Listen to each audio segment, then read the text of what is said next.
It's 9:19 on the 1st of October, and this morning I'm going to share for my own intents and purposes in this little documentary that's been quite extensive in its views and perspectives regarding all facets of the Constitution that are pertinent and that are relevant for the experience of wrongdoings, failings, and unjustifiable, inexcusable, and unforgivable conduct that has been portrayed in this debacle of a cheap land grab from my portfolio of property in Tralee, County Kerry.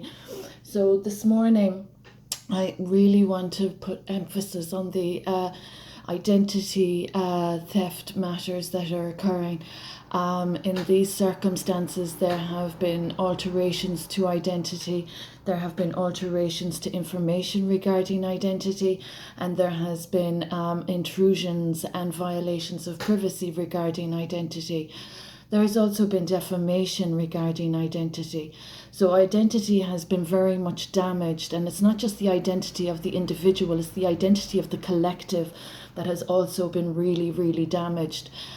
This has transpired by just simple poor conduct, poor manners, poor behaviour, and poor words, I might add as well.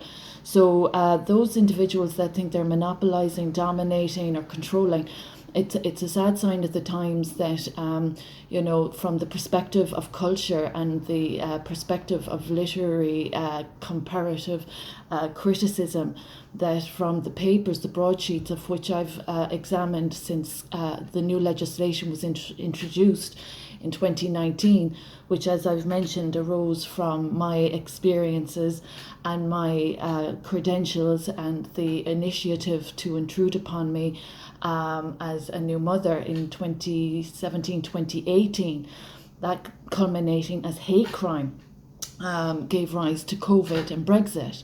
So that was from my work and my qualifications. So this is about identity, not just of the collective, but the individual. It's the collective of the country, the collective of the community that have damaged since 2006 the laws. Everyone is very protective and precious about their identity, and some people are so obnoxious. It's laughable that you so much as utter a word about even a shred of their experiences. They'd have you up accountable for diddly squat. So they have a difficulty reciprocating or practicing the same manner of conduct. They have a difficulty honouring the good nature, good name ethos. People have very protective measures around their names and their identities. And I, as an avatar, I wouldn't say I'm a sun worshipper, but I am a light worker and I am an avatar.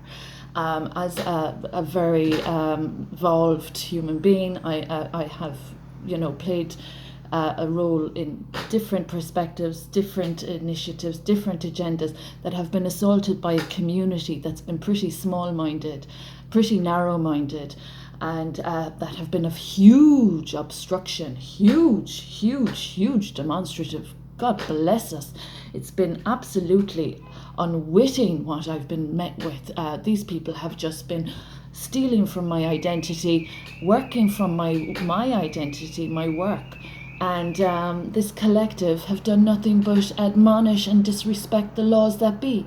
Now, I can talk nauseam about the laws of the Constitution that they've damaged, but I am concentrating in this upload the laws of sacred. The laws of sacred that are of centuries old, centuries, and I mean centuries. And these people, with a very short little period of time, some of them would like to talk about 2006 up to 2017. They can talk about 2006 to 2017, but they still, disrespected other people's faith and families, and they were prevented from continuing in their treasonous offence in 2017. They have misread and misguidingly continued with their spiritual violence in this community since 2017. They did not reform, they did not repair, and they did not reimburse me for anything that they have been defaming or falsely claiming or damaging, I might add. Now, they obviously haven't done an evaluation, as I said yesterday in one of my first and second uploads. They haven't done an evaluation of my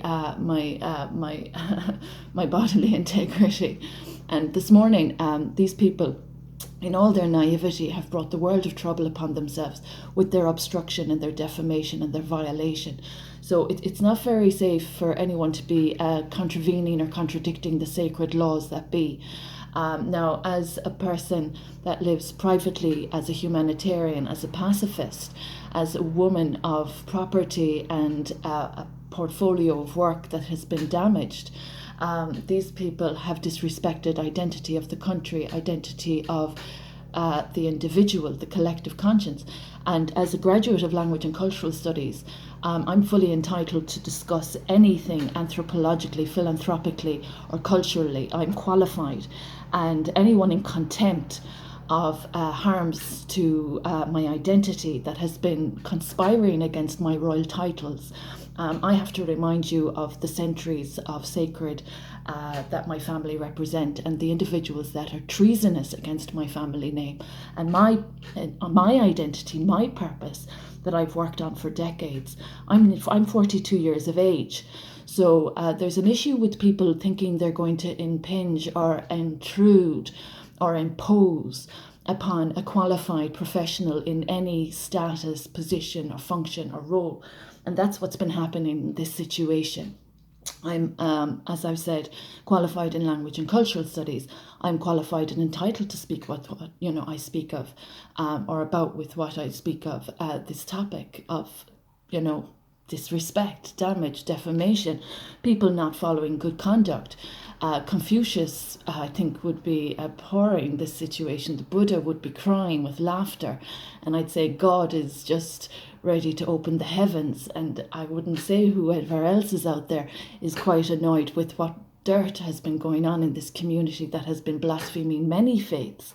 So those people that think they have an entitlement to another person's identity have obviously miscalculated, misread, and been misguided. I have ownership of my circumstances. I'm an adult. I take responsibility for what I am qualified in. Now, there are laws that protect me. There are many laws that protect me, and there are people that are stepping over lines and boundaries that are supporting bigamy and adultery. Now, I'm a married mother. So those people that are disrespecting my matrimony are disrespecting a very old faith and an old church. And that isn't very safe with all the offences that my child and I have been experiencing. And it's not really a good cause either when it's a dirty, cheap land grab. My land is very old and very expensive. And my ancestors from the 1700s have been on that land. Now, I own two beautiful, beautiful farm holdings that I don't give permission to anyone that has offended my name or my faith or my family to be trespassing upon. And those of bigamy, I have to remind you the risk that you put yourself at when you disrespect the church, when you disrespect any faith, or when you disrespect any family. So this morning, I'd like to remind a few people out there that are guilty of blasphemy and treason and so on and so forth. I'd like to remind you about the laws. And I'm not talking about just the constitutional law. I'm talking about the laws of faith and family. As I've said, I'm royal. I have 5 royal bloodlines. And,